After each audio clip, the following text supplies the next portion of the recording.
Good afternoon. I'm Shannon Gibson, and I'm the Dean of the David B. O'Malley College of Business, and welcome to the Business of Flight Week. This afternoon, I am proud to bring to you a group of young alumni who are becoming the next generation of leaders in aviation, aerospace, and space. These young people all graduated from the O'Malley College of Business fairly recently, and they were more than willing to come back and share their knowledge and experience with you, the current students, in hopes of helping you launch your career more successfully. So without further ado, let's have introductions from everyone. So I'm going to kind of go through the room here, but if you please give your name, your graduation year and degree, your current employer, and just quickly, what is the best part of your job right now? Let's start with you, Sloan. Hi, hello, I'm really happy to be here. I graduated from Riddle in 2019 with my master's in aviation finance. I currently work at MBA Aviation just outside of Washington, DC as a senior analyst on the asset valuations team. I focus on valuing fixed wing commercial aircraft and commercial engines, as well as other tangible aviation assets. And I think the best part about my job for me is being client facing. I really enjoy working directly with clients, and I like that the work that I do directly impacts their investment decisions and other sorts of financing decisions for them. I love that. That's great. Owen. Thanks, Dean Gibson. I'm Owen Thieck. I graduated in December of 2020 with a degree in aviation business administration. My concentration was in air transportation. I currently work at FlightAware, which is a Collins Aerospace and Raytheon company. And the favorite part of my job is a trick question because I love my job. But some of the things that I love the most are my coworkers. They're the best people I've ever worked with, and traveling. I've gotten to travel the world more than I ever would have been able to personally. That's great. Julia. Hello, everyone. My name is Julian Malueva. I graduated from Embry-Riddle in 2014 with my MBA degree with concentration in finance. I held a few positions in aviation since my graduation. Started over at Embraer, then I was at Spirit Airlines for over 5 years. Then I joined Lufthansa Airlines, and now I'm with Delta Airlines, and I'm in supply chain. I'm a strategic sourcing manager, and I'm working with vendors who provide aircraft maintenance. And the favorite part of my job is definitely our team, and people at Delta, very nice and very supportive. And as well as flight benefits, of course. I love to travel, and I try using it as much as possible, if not every weekend, but every other weekend for sure. I hear that a lot, Julia. Chad, talk to us. Hey, good afternoon, everyone, and thanks, Dean Gibson, for hosting this afternoon. My name is Chad Stearns. I graduated from the College of Business back in 2019. Degree business administration with a concentration in accounting and finance with a minor in forensic accounting, all out of the College of Business there. I work for the Boeing company. I've worked for them 5 years total, did 2 internships with them, and have been full-time for 3 years since I graduated. And currently I'm a project manager for executive transport services and support programs here in Oklahoma City. And the best part about my job is not knowing what I'm going to do that day. It's a degree of unknown that I typically don't like, but in the workforce, it's definitely good to keep every day interesting, so it's not, task-driven what you're doing every day. So thanks. I'm glad that you like the novelty, Chad. That's good. And last but not least, Pam. Hello, everyone. My name is Pamela Garcia. I graduated in 2016 with my aviation business administration bachelor's, and then I actually stayed and I was in the COA, so I did my master's of science in aeronautics there in 2019. 2018. And I work at United Airlines. I'm in the pricing and revenue management department. And I've been there since I started after I graduated. My favorite part is I get a behind the scenes of how we actually price our tickets and how we manage our inventory. And Yulia kind of stole my thunder, but the best part truly is the flight benefits, where I've traveled almost the entire world. I'm so glad that all of you are not only successful, but that you seem to be enjoying what you do. That's the best thing to hear from someone like me, coming from all of you. So the next question, though, is what was it that motivated you to pursue a career in aviation and or aerospace? And I think I'll go in the backwards order, and we'll start with you, Pam. Sure. So I think I have a different approach to how I actually got into aviation. I didn't know what I wanted to do in high school, and I thought that was okay. I really was very privileged enough when I was younger to travel a lot. And I got a pamphlet in the mail of Embry-Riddle, and I visited the school and I said, this is what I want to do. I actually want to be an aerospace engineer first. And then I actually started off as ATC, and thank goodness for Jenny Heimbach, who actually encouraged me to go into the COB, and I loved it ever since. So that's generally how I actually got to the COB, and that's how I should probably have gone into it. I wouldn't want it any other way. That's a great story, Pam. I appreciate you sharing. How about you, Chad? For me, it's the industry itself. Number one, not only is it growing, but it's also a tight-knit community. So, one way or another, I feel like all of us are going to end up working together again some way in some capacity, whether it's for different companies or whatever. So I think the industry as a whole is what drove me to it. When I came to Embry-Riddle, it wasn't with the intention of working in an aviation company. I was going to go back home, and my dad's an entrepreneur. So I was going to go back home and take over those companies one day. And then I fell in love with the aviation atmosphere while I was at Embry-Riddle. So that's me. Yulia, what drove you into aviation aerospace? For me, it goes back to about middle school times, when I went to school that was concentrating on mathematics and physics. And also it had a club after hours to build aircraft models, both static and flying models. And it was so inspiring how the instructor could just take and draw by hand all the modeling parts of the aircraft and guide us how to build the aircraft that further takes off and lands successfully. And that was absolutely inspiring. And I had no question where I would like to go to school to. So I went to Moscow Aviation University and finished aerospace engineering degree from there. And after a few years of career in aircraft manufacturing company, I realized that the world is big, and there is a school in the United States, Embry-Riddle, which is the best aviation school in the world. And that's how I got to my MBA program here at Riddle. I love the different stories. They're all so unique. Owen, what motivated you to pursue aviation?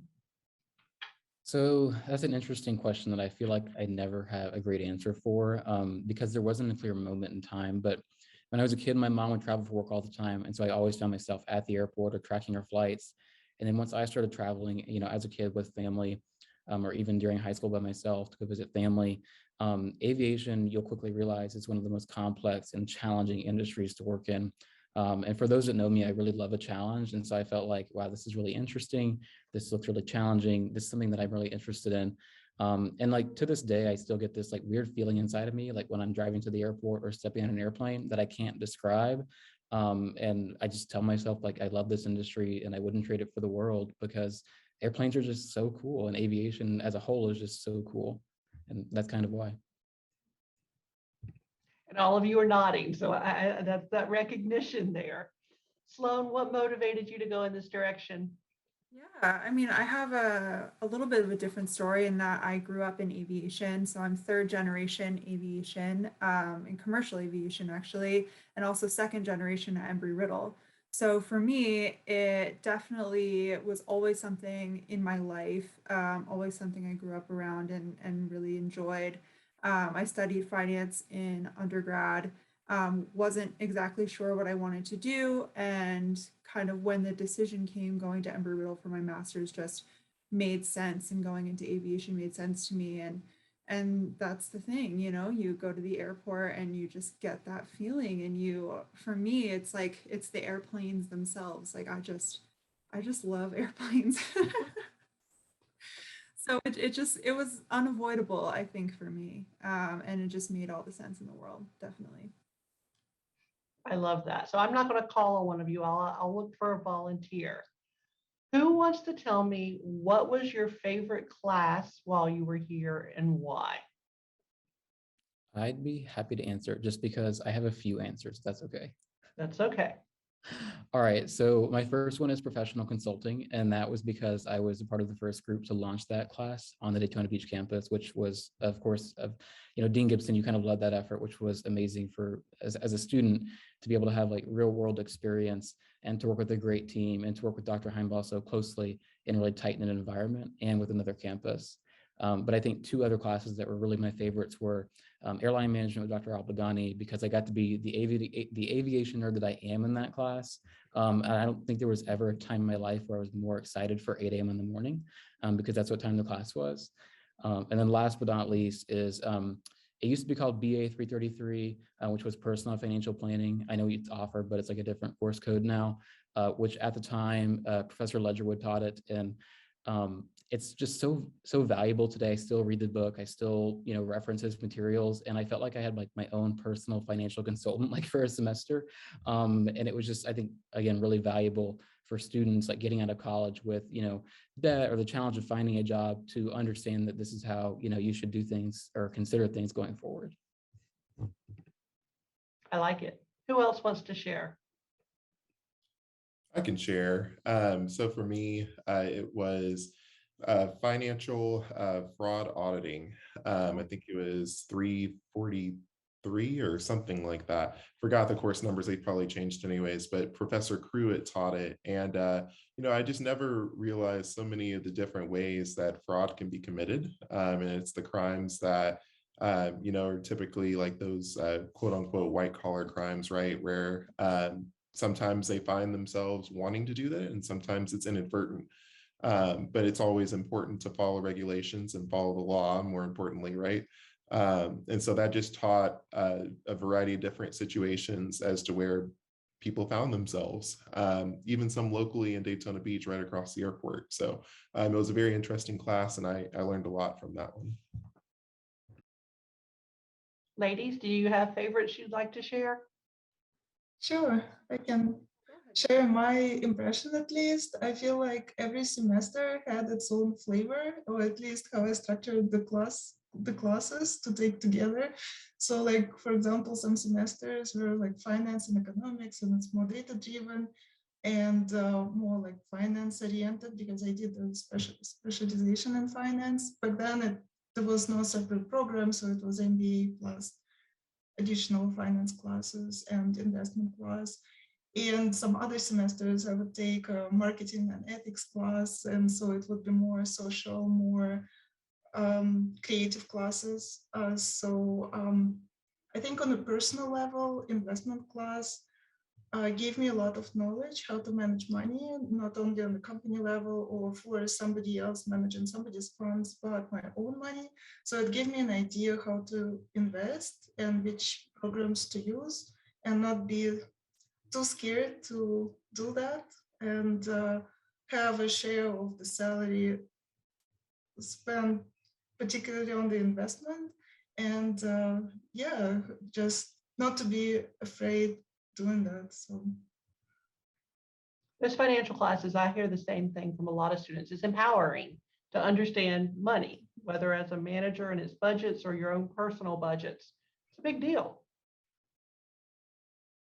How about you, Sloan? What stands out in your memory? For me, my favorite as a master's student were the I.STAT-U courses. In particular, I just really loved the connection between like academia and the industry, and like how closely intertwined they were and the connections that I was able to make through those courses. It really feels really cool to be able to work on projects that deal with like specific practices that are actually used in the industry, and it really gave me like a huge head start in my job to have had that experience. So definitely great. And Pam, does something stand out? Class? Absolutely. Yep, I'm with Owen. Airline management with Professor Abdulghani was for sure my favorite. I had airport management as well, which that was super fun. But in airline management class, I know we also had like an airline representative come and speak to that class. And that's how I got my first opportunity to get my internship. So I remember that class till this day. You've just made some faculty very happy. All of you have. All right, so here's the question that I always ask, and that's what didn't we teach, whether it's hard skills or soft skills? What wasn't taught while you were here that you wish had been? Or what class do you wish you'd taken now, once you had a few years to get out and reflect and had to learn it on your own? So what wasn't in your education that you wish was? Anybody want to tackle that first?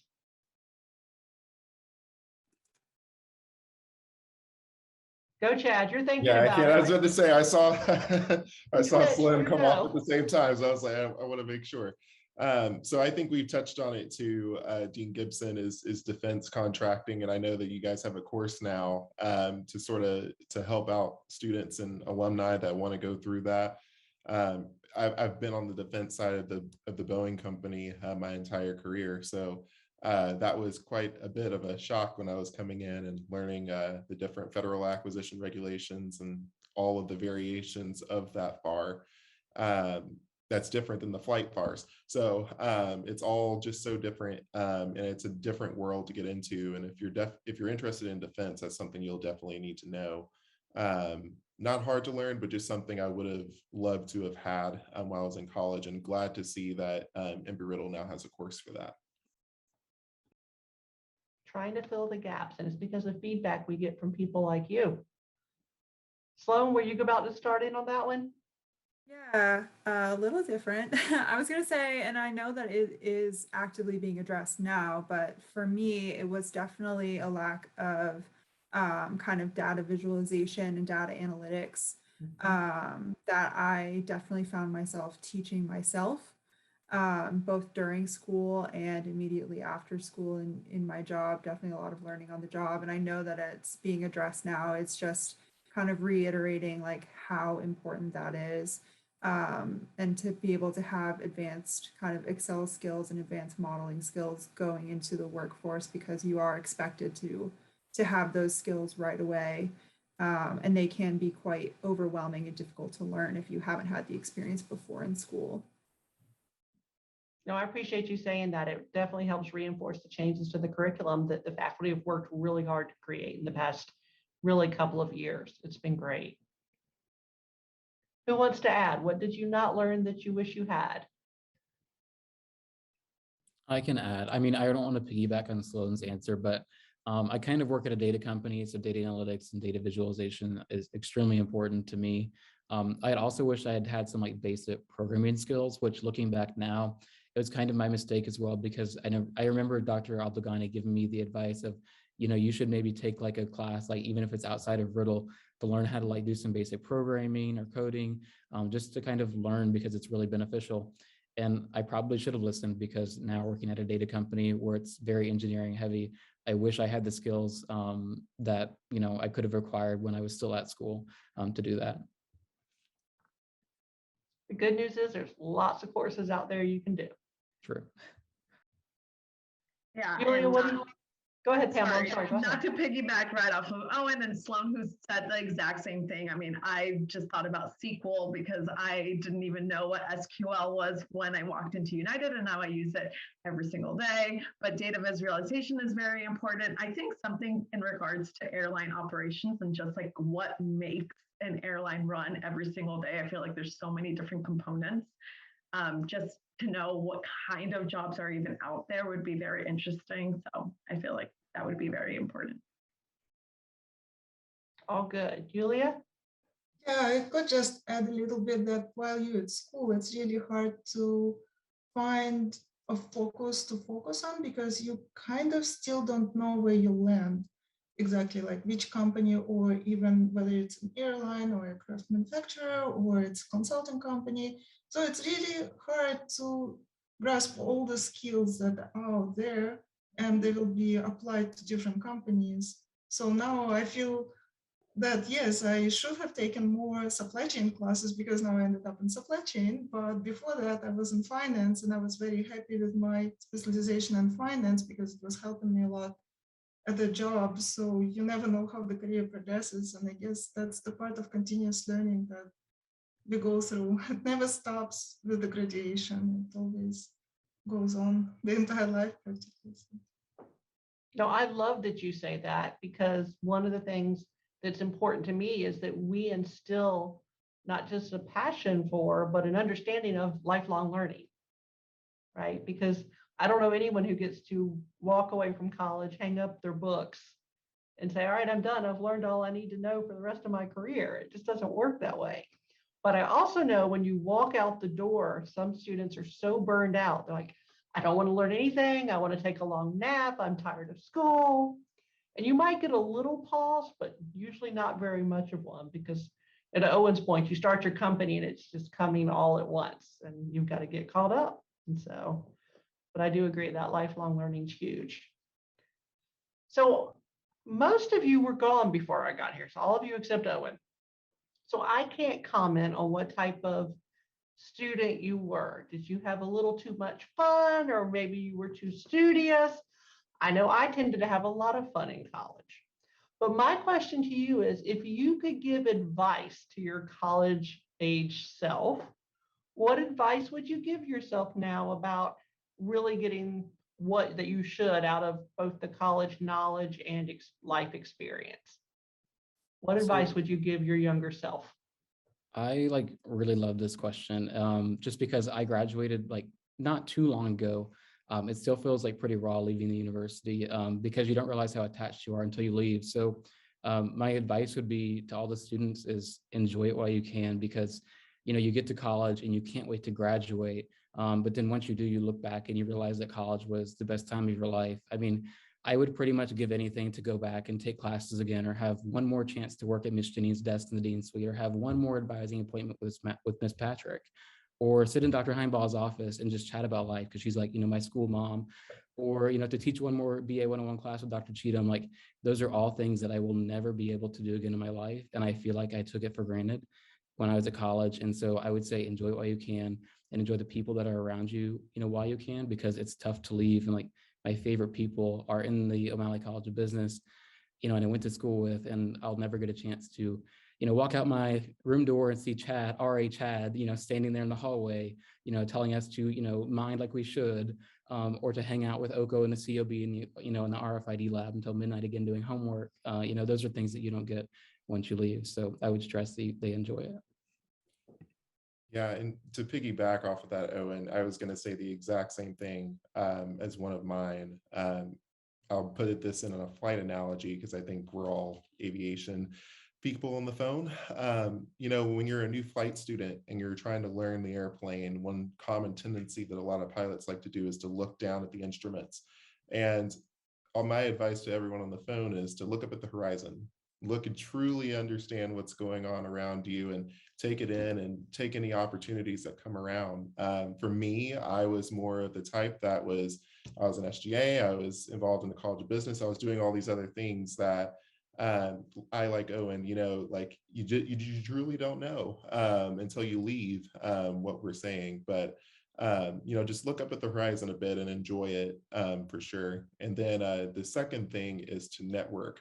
And that begins freshman year. And I had the opportunity to live on the living learning community and then be their RA for 2 years after that. But can't stress the opportunity, whether you live on that LLC or not, to network and to get to know the industry advisory board members and to get to know all of us on the phone, because we've either been back down to campus as alumni or we continue to come.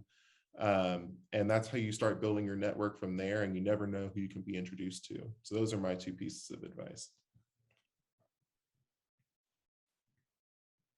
Ladies? Okay, I'll go. I know Sloan was getting off of you too, but I think very similarly, but relationships are very important, and it doesn't stop in college. I ask anyone around here, your coworkers, it's a skill you have to learn to build relationships with the people around you, the people that you work with.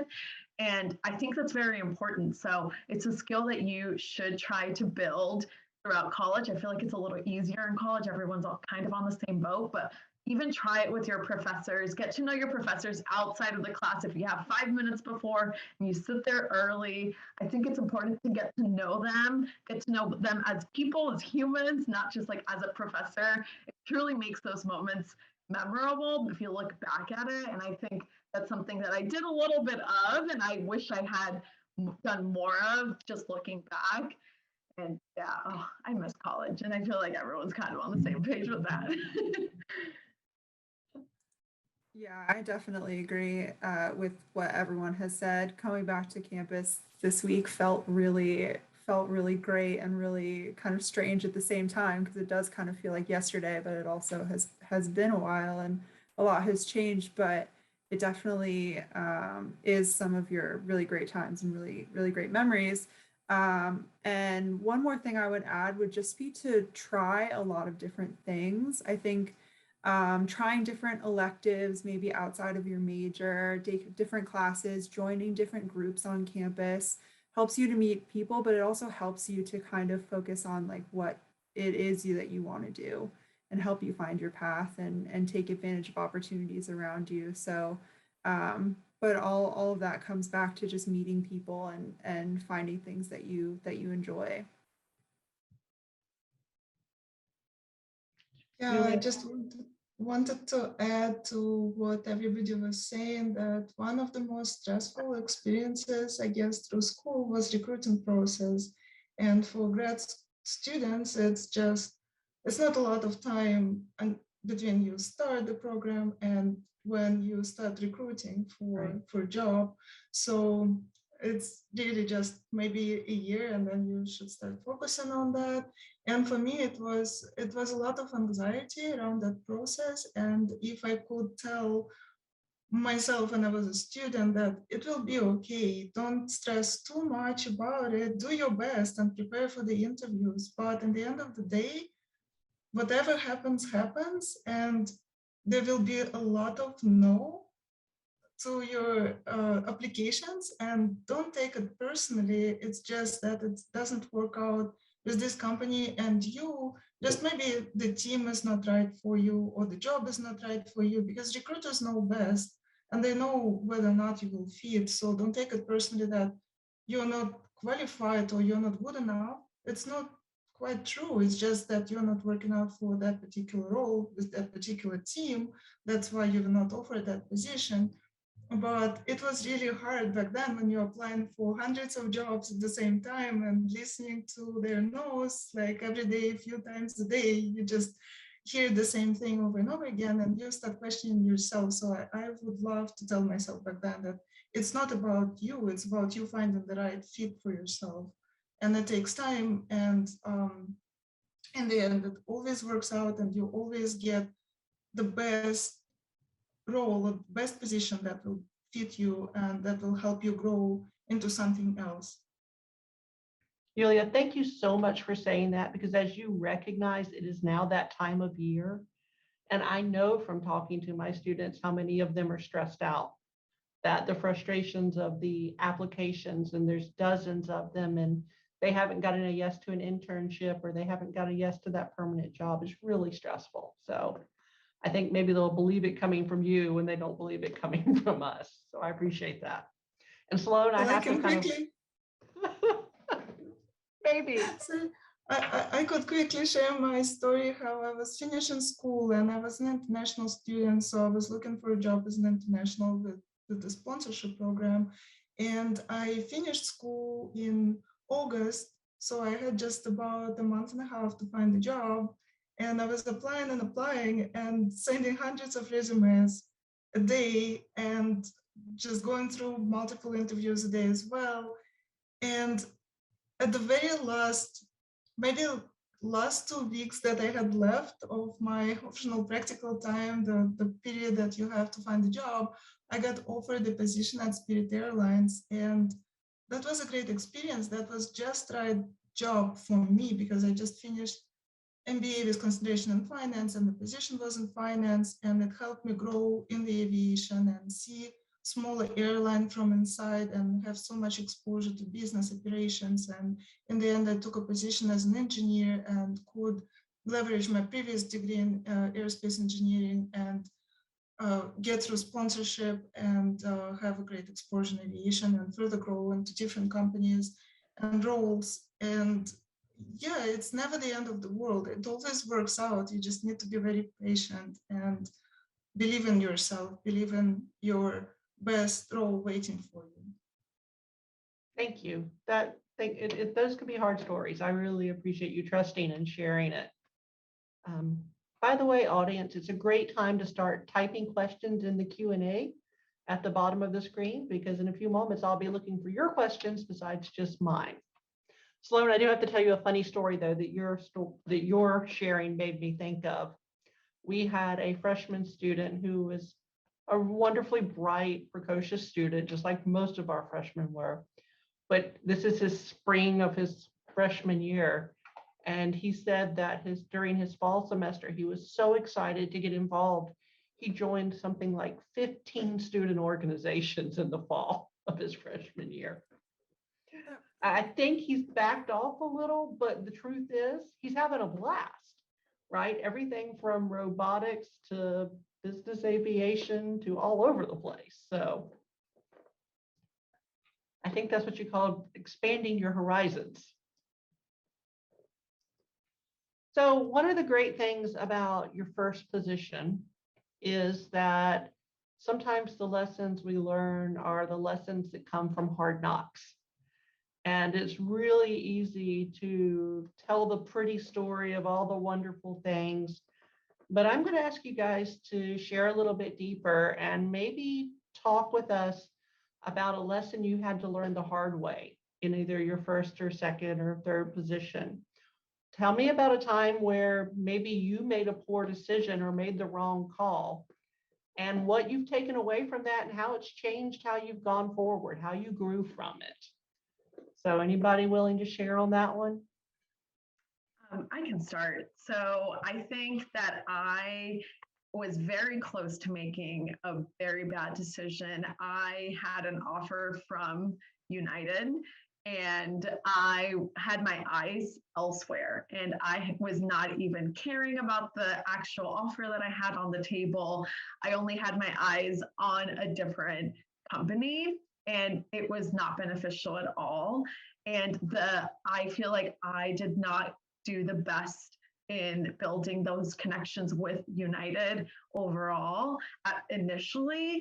And that is because I was looking at other companies and not really caring about that. But I feel like if you go in with like just an open mind with any kind of company, anyone is a really good opportunity to get your first look at. I know that there are some dream companies out there, but eventually this was the best decision that I could have ever made. And I think that I'm happy that eventually my mom helped me with a lot of advice, and obviously mothers know best, but I think just keeping your mind open with different companies is going to be the best at the end of it all. Yeah. It's really easy to get your heart set on one thing and then miss the really good opportunity when it comes your way. Somebody?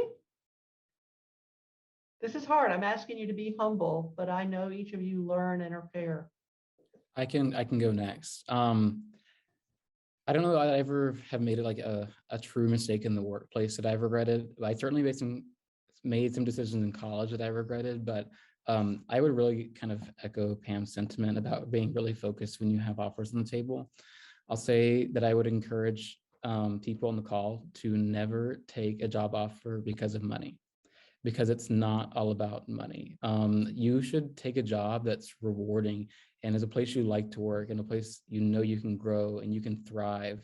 And I kind of learned the hard way that wasn't the case. At some point, whether it was an internship or a full-time role, that, I wasn't really looking at what was important, and I was looking at, a short-term need instead of a long-term goal. And so I would really stress that people consider that. But in terms of making a decision that I regretted, one of them actually involves Dean Gibson. It was like her first or second week of the college, and I won't elaborate on the event, but I probably said some things that I should not have in a Zoom call, similar to this. We'll talk offline about it, but I made some comments that weren't necessarily appropriate, but like I should have been more aware of the audience that was there. And Dean Gibson, being so new, was obviously new to the situation as well. And so she was like, hey, like, we might not want to say this going forward. And at that point, I was like, I really need to be more aware of my surroundings. Yeah, now. But so that was a lesson that I really learned. Like, I can be quite brash and I can be quite brutally honest sometimes. And I have learned that I cannot be that way. And it's especially true in the workplace as it is in the College of Business. So that's what I'll say. All right, I'm going to share the truth of the story then, because Owen, it really was funny. I chose Owen to be one of my first student ambassadors for helping recruit freshmen. And this has been a great program. He was a great pioneer, as were the other students. But I left my students alone online with the incoming high school seniors to answer their questions. And Owen was very honest in his answers to the freshmen. And I was like, you can't be that honest. You can't say you didn't like this professor or don't do that. So it was a pretty funny conversation in the end, but we recovered just fine and you did great. It was a good learning experience. Absolutely. And that's what we strive for. Maybe the answer is when your supervisor gives feedback, take it well. And Owen did. He completely heard me, wasn't offended, wasn't upset. He just took what I said and went with it, and it got better every time. Come on, someone else. Julia, what have you done that you learned from? Oh, I definitely learned from my first job that I took with Spirit Airlines, and that's about knowing your limits and knowing how to say no sometimes. Because when I first started, of course, I wanted to show myself and show that I'm very eager to contribute to the company and very eager to take on a lot of responsibilities. So whatever came up, me, I was always on the front end of that. And the company had a lot of reshuffling, so we had a lot of jobs open. So there was a huge field of opportunity to take on more responsibilities that you can handle. And then in the end of the day, I found myself working 12 hours a day and just like driving home and just going to bed straight from work and then waking up and driving to work immediately. So I didn't have any personal time, any personal interest. I gave up on all hobbies and all friends and just was focusing on work solely. And I learned from that experience. And I think it helped to shape me as a better leader in the future, to also know that, yes, your employees sometimes can tell you that they can take on more, but in the end of the day, you should have a look at like what is actually humanly possible, not to burn people out at work and have them interested and have them fresh, coming with new ideas, but rested and having some fun and time with family and friends, but they come fresh and they have better outside box thinking and better ideas than having them working crazy hours and then at the end of the week they have no energy to talk. So that's definitely something that I learned from, and now trying to balance work. And I'm not saying to push back on all tasks that your boss is giving you, but at the same time, know your limit, know when you're supposed to start your day and stop your day. So that's very important, I think. I agree. Self-care is huge, and you can't do your best if you're overextended. Sloan or Chad, anything you want to add? I guess I kind of thought about it a little differently. I had, I guess this is more of a lesson in not taking things personally and kind of learning how to manage your learning. In the beginning of my job, when I first started, there was a massive learning curve, and it felt truly insurmountable. And I think there was a time for me when there was probably a good few weeks where I could not get anything right, and everything was just coming back to me and it basically just kind of made me feel, it made me like question myself of like, am I doing the right thing, am I in the right role, am I qualified for this, good enough for this? And taking feedback, something you mentioned, is learning how to take feedback. And so I got a lot out of that experience of learning how to learning how to ask the right questions, learning how to not take feedback personally and actually use it productively. And so I, out of that experience, developed like a self-review system for my work, because a lot of our work is deliverable based directly to clients. So things being accurate is incredibly important. And so I learned a lot from that experience. And I think back on that time a lot, of a time that it seemed like I couldn't get anything right, but I learned a lot, I persevered, and definitely can help now new hires get through that time as well. I appreciate you sharing. That's good. Chad? Yeah, the one thing that I would say is whenever you start your career, you've been in your career for a couple years, don't discount some of the experiences that you've had in college and in your professional career. For me personally, about a year ago, I saw this job posted internal to Boeing that I was like, wow, that's a really nice job. It's several levels higher than I am right now, but I meet the basic qualifications. But a lot of people would have said something different to not apply, and to, you have to be here for a certain number of years before you do that. And all I'll say is, it took one manager talking to me before I took this current job. She said, don't discount yourself, apply. You never know what's going to happen with that hiring pool. You never know what's going to happen with anything. Frankly, you very well could outshine the other people that are way more qualified than you, or that you think are way more qualified than you. So I would just say, whenever you're looking at, either it's a first job or a future job, just if you meet the qualifications, the worst thing, and particularly, when I come down there, the worst thing that we can say is no. It never hurts to stick your neck out there and either interview or just even be considered in the process. That speaks volumes as to you. And it just took that one manager telling me apply, and you never know how it's going to work out. And that's just changed my complete outlook on how I sort of look at positions in furthering my career. And if you don't try, the answer is always no. Correct. If I can use an Office reference, because everybody knows I love The Office, you miss 100% of the shots you don't take, by Michael Scott. So there's that. Yeah. So we've got two questions from the audience that kind of go really well together. So I'm going to combine them. One of your professors, Dr. Gushva, would like you to speak to, based on your experience post-graduation, how do you look at the importance of technical versus soft skills in your career? And then along with that, Sam wants to know, what are the most important skills to learn as a finance major, for those of you who kind of had that orientation?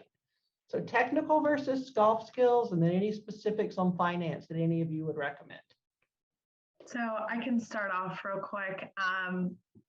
In terms of the first question, I would say technical skills will get you in the door and soft skills will keep you at your company.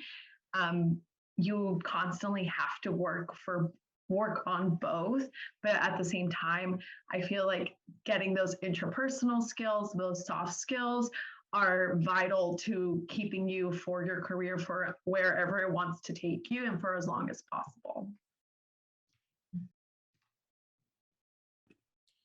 Yeah, if I can add on to that, it's super important, your soft skills. One thing that I think is important about our industry, first being aviation and second being business, is it's all relationship based, right? The more relationships you have, you never know where that's going to go, who's going to be your boss one day, who you can hire in the future, that type thing. Your soft skills are so important. And your technical skills are important too, but I really like that analogy that Pam just gave. It's so true, and your soft skills are equally important as your technical skills, in my opinion. Sloan, you were going to add? Yeah, I mean, especially being in a finance related field, I always tell people when they ask me about this, you know, you can do the analysis all day long, but if you can't explain it, you can't talk about it, you can't relate it to your client, to your investor, then the numbers don't really mean anything. And so, not just being great at the analysis, understanding the finance is definitely the first step, but being able to translate that and relate it and make it make sense to your audience is the most important part, I would say, of finance. So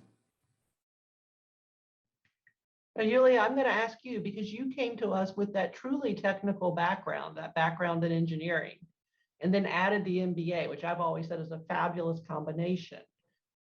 Has your experience been the same or different? Thank you. I would say it will depend on the company and the company's culture a little bit as well. I totally agree with everybody who just talked about the soft skills and technical skills, but also it depends on your leader and the company that is hiring. So for some companies, technical skills are so much more important. And if you're applying for IT position, then maybe that would overweigh a little bit your soft skills, and maybe it will not affect you as much. But of course, if you're on the other side and you're a consultant, as Sloan was saying, if you can't communicate what you just prepared, it will be useless. So that would definitely make a little bit of difference. And some companies are more oriented to hire hire people who are nice, like Delta Airlines is looking for very specific qualities, like being nice, approachable, and easy to work with. And that's very important. And that's where the hiring manager will look at during the interview. So how you do the test is only that important, but how you communicate to your boss and your coworkers, how approachable you are, and how you can talk to all levels of management and everybody who are lower level of grade, and make them work together as a team is a lot more important than just doing the test exercise that is given in the beginning. So that's just my opinion, that it highly depends on the company. Now, when you've gone into one of those technical companies, what are you finding? Yeah, that's right. And so I really actually agree with the statements that Yulia made, because I'm almost split right down the middle. Because I work at a technical company, you know, technical expertise is obviously highly valued, but because I'm in a sales role, I also need soft skills. So like, to me, they both have an equal value, because I can really kind of train you on either, right? And so I can help you develop more soft skills if you've already got a good foundation. And then if you've already got a good foundation of technical knowledge, I can help you develop that as well. And so it's really a balance of both. That being said, it kind of doesn't matter if you're one way or the other for us, because we have such, like, I guess, enriching training programs, or I guess transfer of knowledge. And so we can really kind of instill that in people. But I agree that it's all about, in terms of hiring nowadays, it's all about finding the right person that is both a cultural fit and, I guess, like a functional fit, right? Because you want them to be able to properly, you know, do their job and to be able to execute.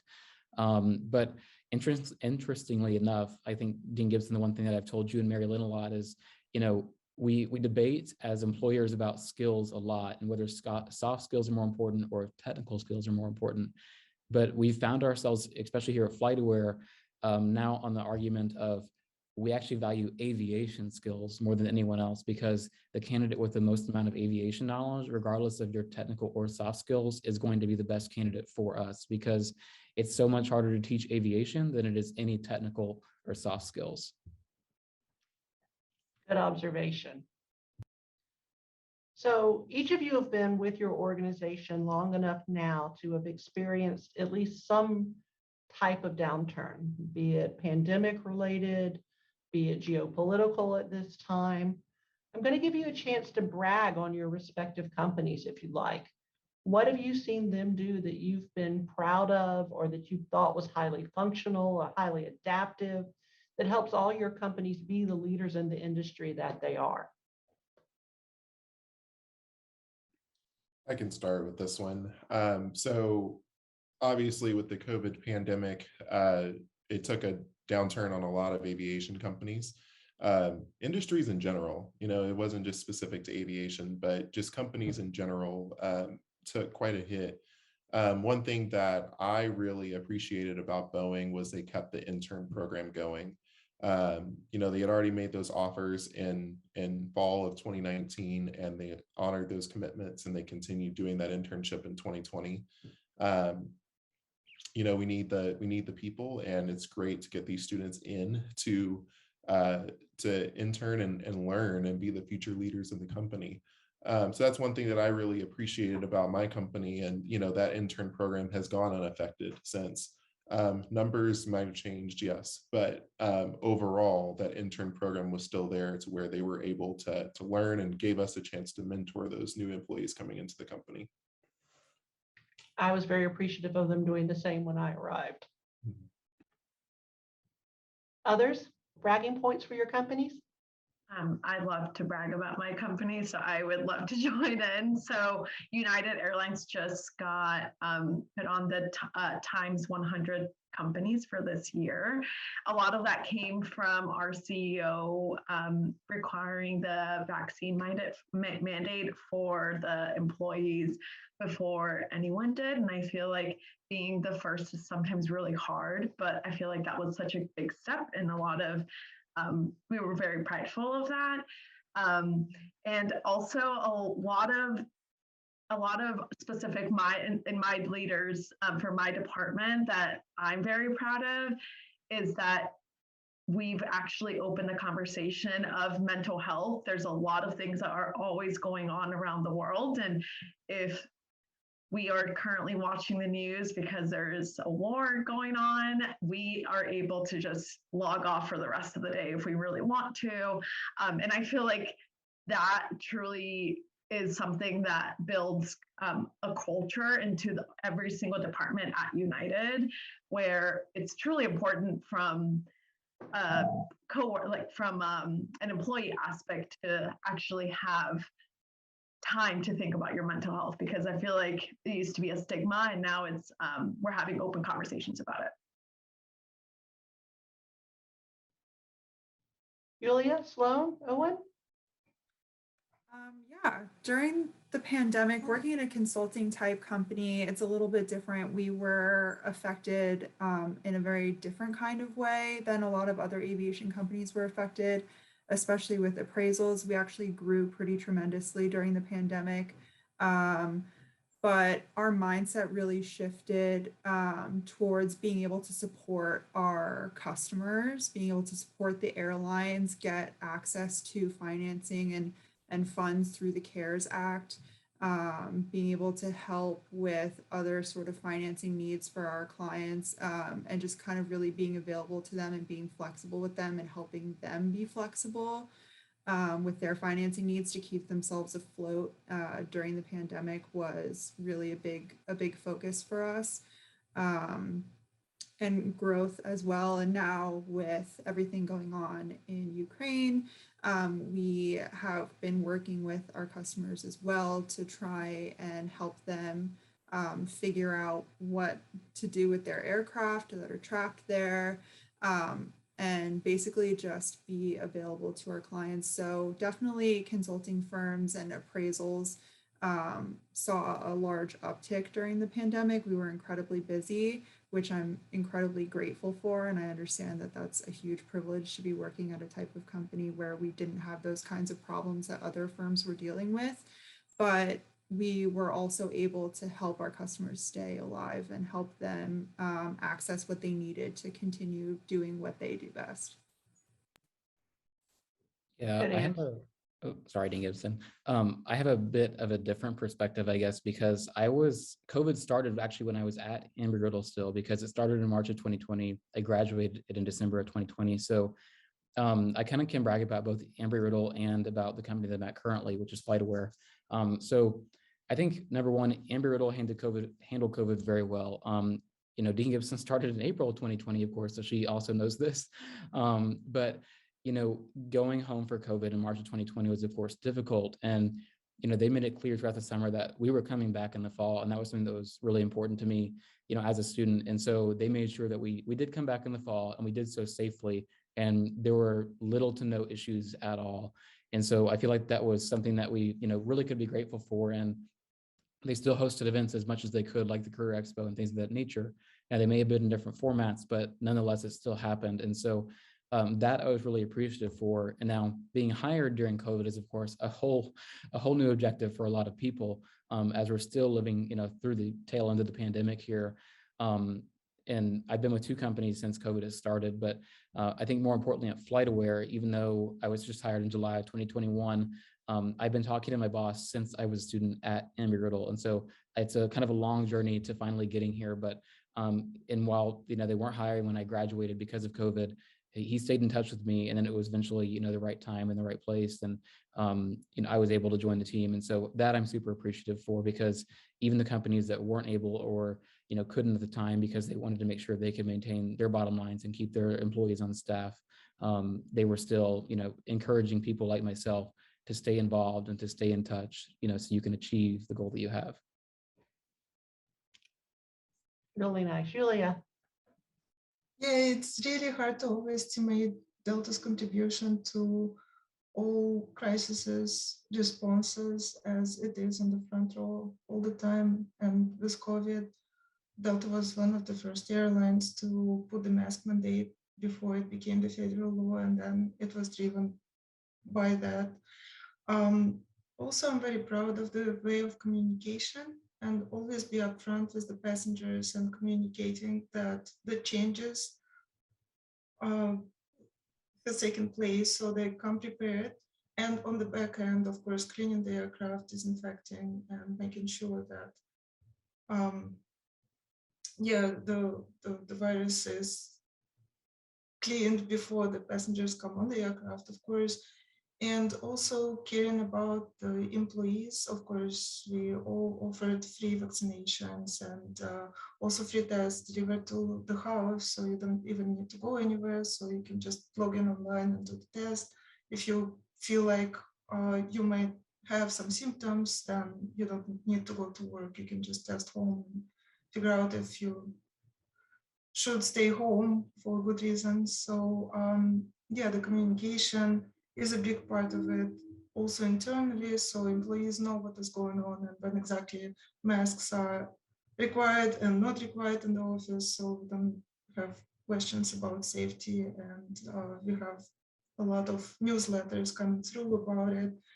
And of course, I can reflect to the past weekend that we took initiative to plant some trees, also supporting Delta's carbon neutral initiative that we have, and going towards the zero emission that, of course, we pledged by 2050, but still working on the carbon neutral and investing a lot of money into other countries that would have taken off the trees and forests otherwise, but we pay to farmers to keep their trees instead, so which makes a huge difference in my opinion, which I'm very proud of. And I was proudly planting trees last weekend and contributing to that.